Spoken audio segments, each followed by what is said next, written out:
começar pelo parâmetros, uma forma de implementar variabilidade usando parâmetros, que é basicamente usar condicional. Então, o termo que o livro usa para chamar parâmetros, na literatura acadêmica, às vezes chama de outros termos. Por exemplo, eu tenho um aluno de doutorado que investiga essa técnica, investiga, na verdade, teste de software em sistemas configuráveis ou linha de produto de software, e ele investiga basicamente essa técnica de parâmetros, mas ele chama de encode, por exemplo, variability encode. Então, a literatura às vezes chama de outros termos, mas eu estou usando aqui o termo que é adotado no livro, ele chama de parâmetros. Não sei se é o melhor nome, não, mas é o nome que está no livro. Então, basicamente, é você usar condicionais como if, como switch, para decidir se aquele código vai ser executado ou não.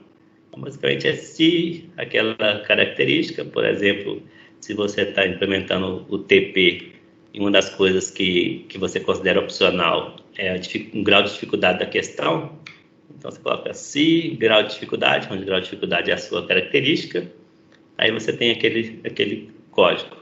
Se você não tem aquela característica, seria o else. Então, basicamente, é implementado assim, é bem simples, basicamente usar estruturas condicionais para executar ou não o código, dependendo dessa feature, se a característica está ou não ativa no produto. Então, dependendo do parâmetro passado, você tem diferentes execuções. Então, pode ser reconfigurado em termos de execução, já que o código está todo lá, só depende do valor da variável que está no if, basicamente. Os parâmetros podem ser passados, por exemplo, por linha de comando, ou mais comumente por arquivo de configuração. Então, tem um arquivo de configuração com o valor verdadeiro ou falso para várias características. Se for verdadeiro, quer dizer que aquela característica está ativa, então a funcionalidade está presente no produto. Se for falso, se aquela variável for igual a false no arquivo de configuração, por exemplo, quer dizer que a característica não está ativa no produto. Então, essa forma mais comum seria arquivo de configuração, mas também, se for poucas características, dá para fazer por linha de comando também. Isso para definir o valor dos parâmetros.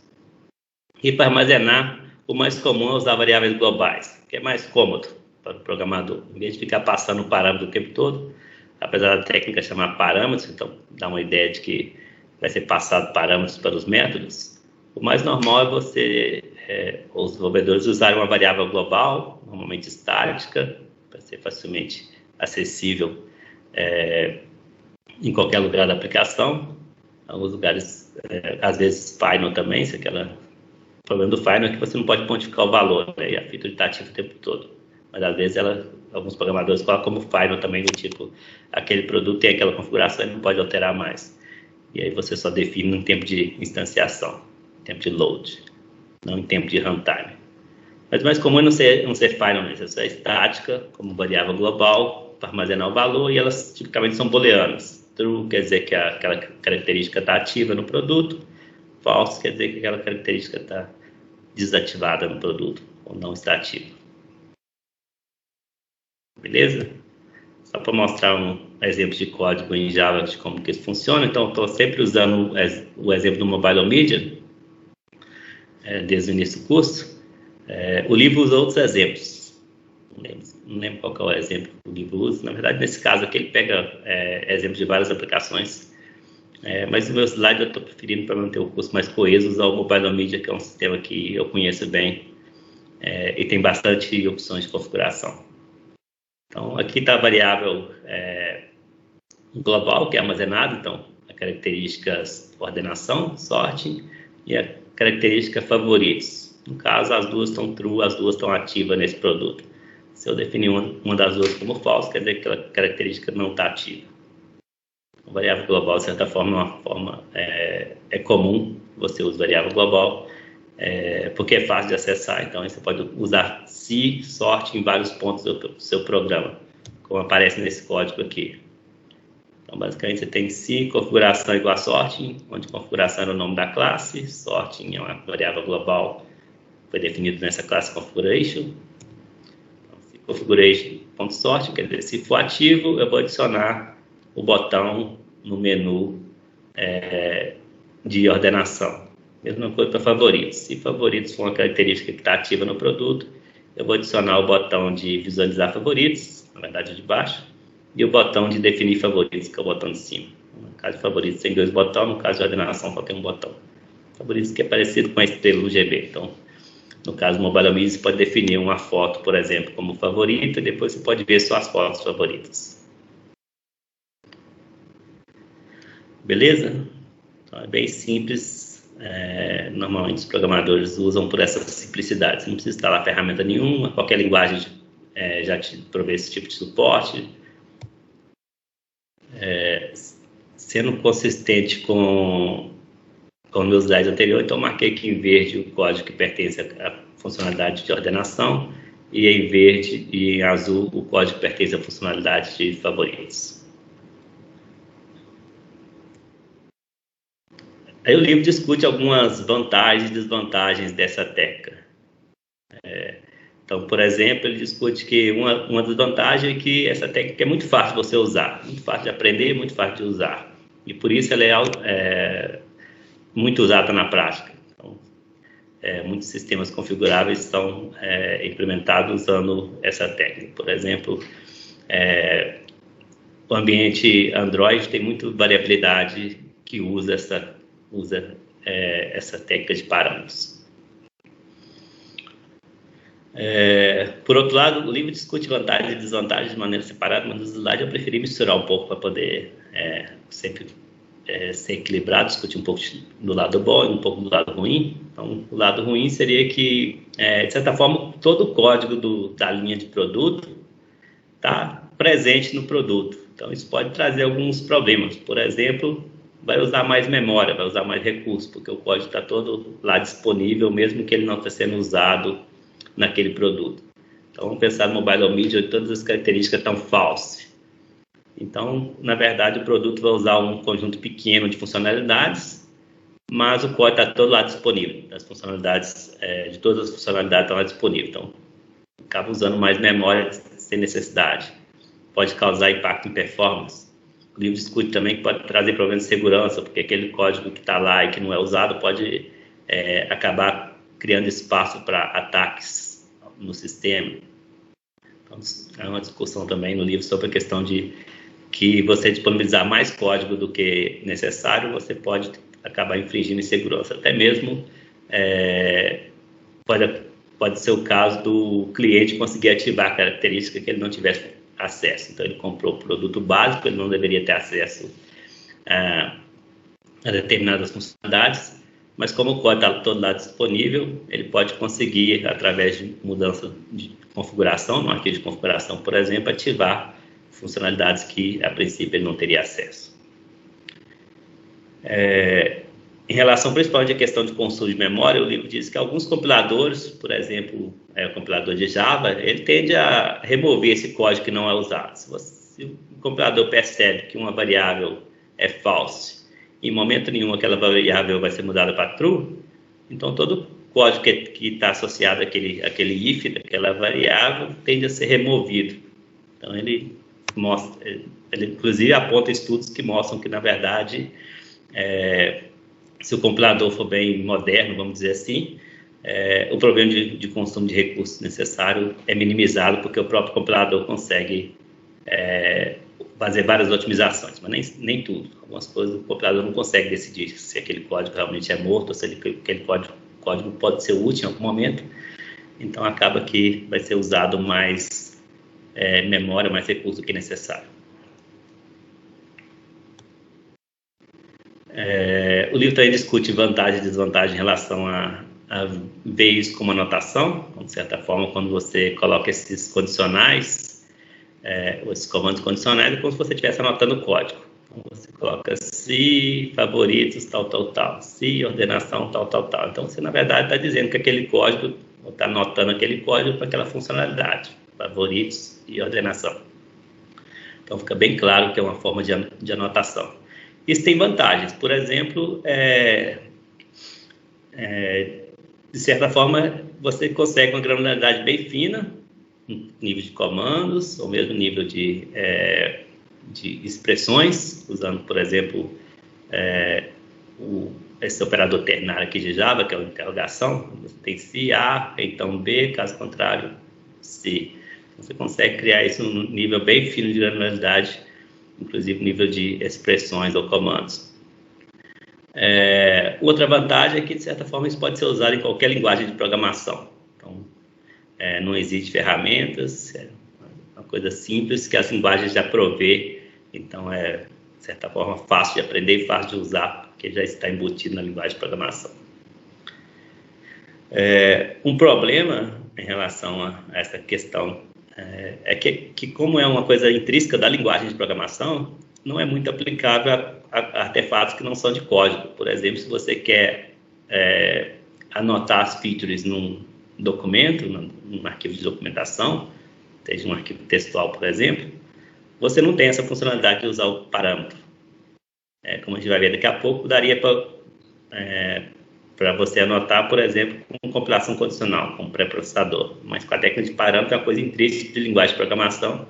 Então, se você quer anotar documentação ou quer anotar diagramas, por exemplo, diagramas do ML, ou qualquer coisa que seja não código, essa técnica não te provê suporte a isso. Uma coisa específica de linguagem de programação, uma coisa específica de código-fonte. Não dá para você remover, por exemplo, um trecho da documentação usando a técnica de parâmetro. Não dá para você remover um diagrama da UML usando essa técnica. Beleza. Nesse caso, o livro discute mais desvantagem do que vantagem. Então, no meu slide que ficou desbalanceado, que esse aqui só tem mais outras duas desvantagens que o livro discute. Uma questão de qualidade do código. De certa forma, muitos trabalhos criticam parâmetros porque você acaba reduzindo a modularidade, usando variáveis globais, que não é uma coisa muito recomendada em programação orientada a objeto. Você usa muito comandos condicionais, o que dificulta também o entendimento. Muitas vezes tem um comando condicional dentro de outro, encadeado, ou às vezes também um determinado código depende de várias características, várias features. Então, você talvez tenha um end de várias características, ou more. Às vezes tem que ser isso, mas não aquilo. Então, os condicionais podem ficar complicados de entender, e muitos condicionais no código dificultam o entendimento. Então, de certa forma, essa crítica em relação à qualidade do código que fica mais difícil de entender e quebra um pouco a modularidade pelo uso de variáveis globais e pelo uso excessivo de comandos condicionais. Um outro problema discutido também associado à qualidade do código, é a questão de não modularidade da feature, então separação de interesse. Então, o código da feature, da característica, fica muito espalhado em várias classes, espalhado em vários métodos, misturado com código de outras características. Então, é um problema que dificulta também o entendimento de baixa qualidade por essa mistura do código dentro das classes, dentro dos métodos, anotado só pelos comandos condicionais. Beleza? Aqui eu coloquei 2 slides só para resumir os benefícios e as desvantagens, que no livro ele coloca bem uma tabela no final do capítulo, final da sessão, na verdade, listando os principais benefícios. Por exemplo, é fácil de usar e é bem conhecido, é flexível, é num nível de granularidade bem fino, então você consegue separar qualquer código, um comando, por exemplo, ou mesmo uma expressão dentro de um comando. Você consegue configuração mesmo em tempo de execução, então você consegue reconfigurar. Por exemplo, você tem um produto que ele não tinha determinada funcionalidade, vamos supor, ordenação, e só de mudar um arquivo de configuração você já ativa aquela funcionalidade. Então, é fácil de você reconfigurar sem ter que recompilar a aplicação, por exemplo. Todo o código está lá disponível. Desvantagem, um resumo das principais desvantagens. Todo código é implantado no produto, mesmo que aquele código não seja útil para aquele cliente. Então, de certa forma, traz um overhead, possivelmente um problema de desperdício de memória, talvez um problema de segurança. Então, tem problemas associados a isso.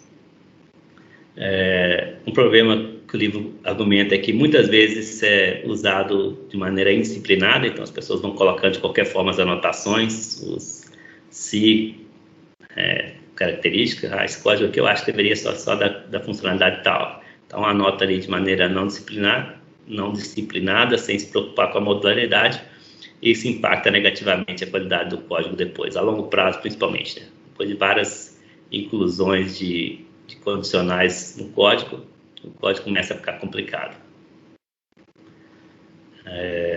Tem um problema de espalhamento e entrelaçamento das características, então não fica modular em um arquivo, fica tipicamente espalhado em vários arquivos, várias classes, vários métodos. Se você precisar estender, por exemplo, inventar uma nova funcionalidade, uma nova característica, normalmente isso requer alterações invasivas em vários arquivos, então não é fácil de estender, por exemplo, a inclusão. Então, em outras palavras, para quem conhece, isso fere o princípio aberto e fechado. O princípio aberto e fechado diz que o software deveria ser aberto para extensão, fechado para modificação. Então, estender deveria ser basicamente você incluir novos arquivos sem ter que mudar o que já existe. Mas no caso dessa técnica de parâmetros, normalmente se requer alterações nos arquivos existentes para incluir, por exemplo, uma nova funcionalidade, uma nova característica.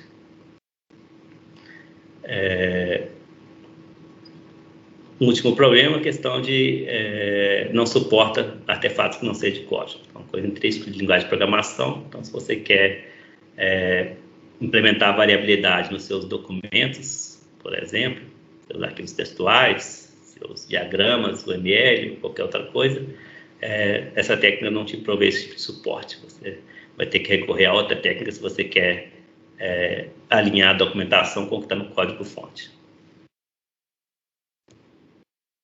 Beleza? Essa é a seção 4.1, no capítulo 4, que é uma seção especificamente sobre essa técnica de parâmetros. Mas esse capítulo 4 fala de várias técnicas. Eu escolhi uma delas, que eu acho que é uma das mais conhecidas na prática, mas o livro discute outras técnicas também, que eu não vou abordar no curso, mas vale a pena dar uma olhada para quem tem curiosidade e quer avançar um pouco no tema.